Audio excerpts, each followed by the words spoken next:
Hello everyone, welcome to my channel. I am Yogesh Sindhu और आज इस वीडियो में हम कुछ इडियम्स एंड फ्रेजेस देखेंगे जो कि मोस्ट इम्पोर्टेंट है और बार बार एग्जाम में रिपीट होते हैं और आगे भी उनके एग्जाम में रिपीट होने के चांसेस बहुत ज़्यादा हैं। इडियम्स हम बोलते हैं लोकोक्ति या फिर मुहावरे। हिंदी में वर्ड होता है इडियम्स एंड फ्रेजेस का लोकोक्ति या फिर मुहावरे। तो चलिए स्टार्ट करते हैं। फर्स्ट इडियम्स है हमारा अकिलेस हिल। तो अकिलेस हिल हम बोलते हैं ए वीकनेस और वुल्नरेबल पॉइंट। तो इसके पीछे एक स्टोरी है।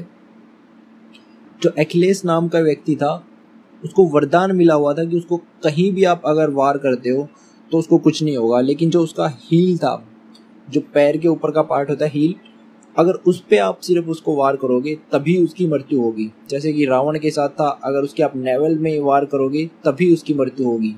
तो ऐसे ही अकिलेस के साथ था कि अगर आप उसके हील पे वार करोगे तो ही उसकी मृत्यु होगी, अदरवाइज कहीं पे भी कोई भी उसको कुछ नहीं बिगाड़ सकता। तो इसलिए अकिलेस हिल का मतलब होता है ए वीकन पॉइंट, यानी कि कमजोर पॉइंट। नेक्स्ट इडियम्स है हमारा एप्पल ऑफ वंस आई, यानी कि बहुत अधिक प्यारा होना। तो इस तस्वीर में हम देख सकते हैं जो ये बच्चा है ये क्या है, अपने पेरेंट्स का एप्पल ऑफ हर्स आई। तो उनकी आंखों के लिए, यानी कि जो एप्पल होता है वो क्या होता है, सभी को बहुत पसंद आता है। तो एप्पल ऑफ वंस आई मतलब कि बहुत अधिक पसंद करना किसी को, यानी कि बहुत अधिक किसी से प्यार करना। समथिंग और समवन वेरी प्रीशियस और डियर।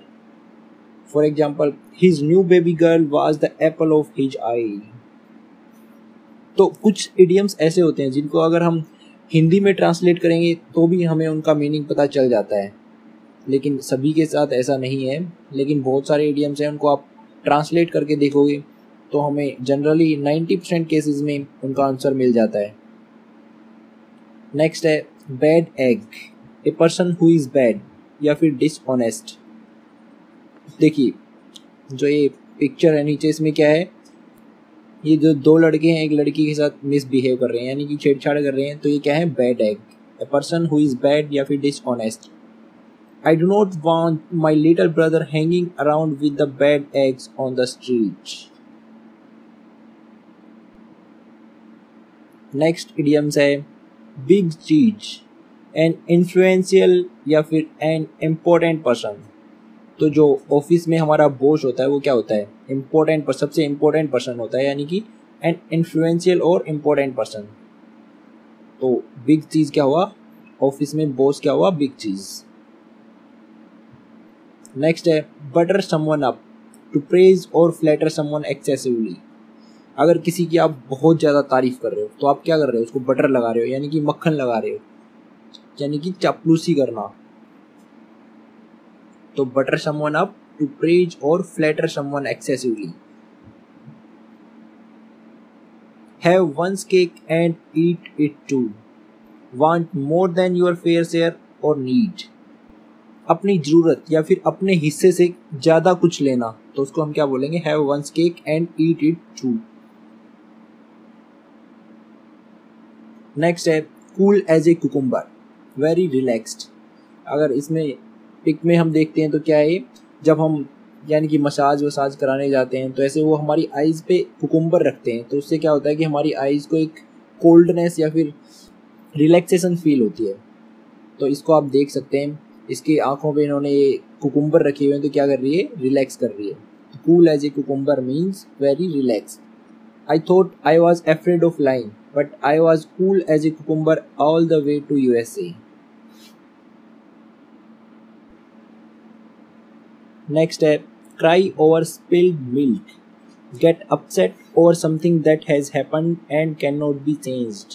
अगर कोई चीज़ हो गई है, कोई गलत कार्य आपने किया है, उसके बाद में करने के बाद उस पर पछताना, यानी कि जो काम आपने कर दिया अब आप उसको चेंज नहीं कर सकते, आप उसको रिवर्ट नहीं कर सकते, तो आप उस पर पछता रहे हैं, तो आप क्या कर रहे हैं, cry over spilled milk. The mirror is broken and we can't fix it, there is no need to cry over spilled milk.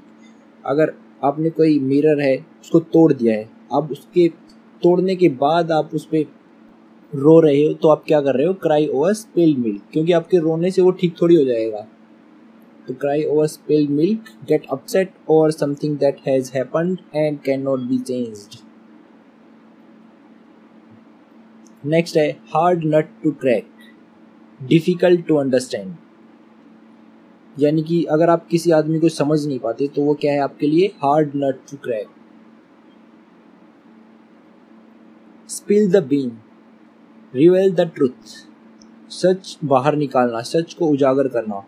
On Monday, I am going to spill the beans about my travel plans. Next है dog days, very hot days. I sleep in the basement during the dog days of August.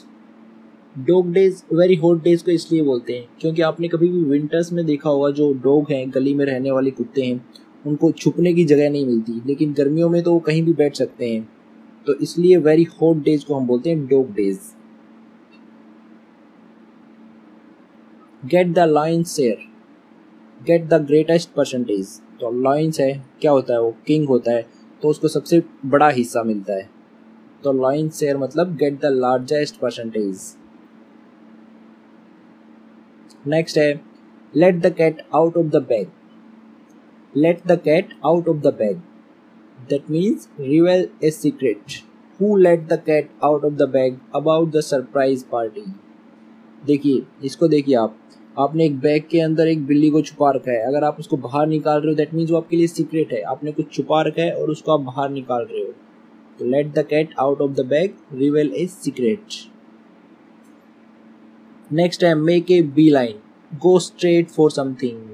कभी आपने मधुमक्खियों को देखा है तो एक straight line में उड़ती हैं, तो इसलिए make a B line, go straight for something. Tom made a beeline for the smoking room as soon as he got off the airplane. Raining cats and dogs. Raining cats and dogs. Raining heavily. यानी कि बहुत तेज बारिश को हम बोलते हैं raining cats and dogs. I forget my umbrella and it was raining cats and dogs. Next है smell a rat, begin to suspect. यानी कि शंका करना या फिर किसी चीज का आभास करना. I asked my brother not to tell my parents that I went out, but I could smell a rat as soon as I opened the door. Next है straight from the horse mouth, directly from the original source. जैसे कि अगर आप mango खरीद के लाते हो, आप कहाँ से लाओगे? किसी भी फ्रूट सेलर से, तो उसका ओरिजिनल सोर्स नहीं है. लेकिन अगर आप उसको डायरेक्ट जो आम का बगीचा है वहाँ से खरीद के लाते हो तो वो क्या हुआ? Straight from the horse mouth, जहाँ पे उसका ओरिजिनल सोर्स है, जहाँ पे वो पैदा होते हैं, जहाँ पे वो उगते हैं, सॉरी, तो वहाँ से आप उसको खरीद के ला रहे हो. That means straight from the horse mouth. I know Jenny is pregnant because I heard it straight from the horse mouth. Take the bull by the horns, face a challenge और डेंजर बोल्डली. अगर कोई bull है वो आपको मारने के लिए आ रहा है तो आप क्या करोगे? या तो भाग जाओगे वहाँ से, दैट मीन्स आप डर गए. लेकिन अगर वो आपको मारने आ रहा है और आप उसके सींग पकड़ के उससे फाइट कर रहे हो तो आप क्या कर रहे हो? फेस ए चैलेंज और danger boldly. Cold feet, nervous just before a big event. किसी भी बड़े इवेंट से पहले नर्वस हो जाना. जैसे आप एग्जाम देने जा रहे हो, उससे पहले आप नर्वस फील करते हो तो आप क्या बोलोगे? Cold feet. नेक्स्ट है cost an arm and a leg, be very expensive. These cakes are delicious but they cost an arm and a leg. Next है head over heels, deeply in love with someone. अगर आप किसी के heels यानी कि पैरों के ऊपर अपना सिर रखते हो दैट मीन्स आप उसके साथ बहुत ज़्यादा प्यार करते हो. My brother is head over heels for his new girlfriend.